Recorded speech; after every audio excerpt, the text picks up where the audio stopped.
এদেশের একটি ইতিহাস, এদেশের একটি অধ্যায়।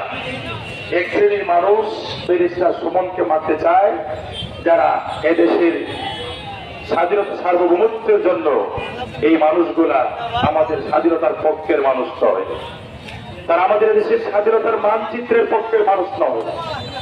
এদেশের স্বাধীনতার মানচিত্রে স্বাধীনতার সবুজ লাল সবুজের পতাকার পক্ষের কোন মানুষ ব্যারিস্টার শাহিদুল হক সুমনকে মারতে পারে না।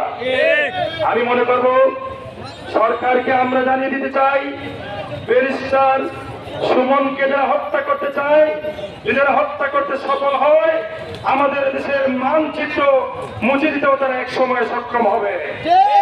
ব্যারিস্টার শাহিদুল হক সুমনকে নিরাপত্তা দেওয়া এদেশের আইন শৃঙ্খলা বাহিনীর সর্বোচ্চ মহলের এবং সরকারের উচ্চ পদস্থ যারা আছেন তাদের দায়িত্ব। কারণ ব্যারিস্টার শাহিদুল হক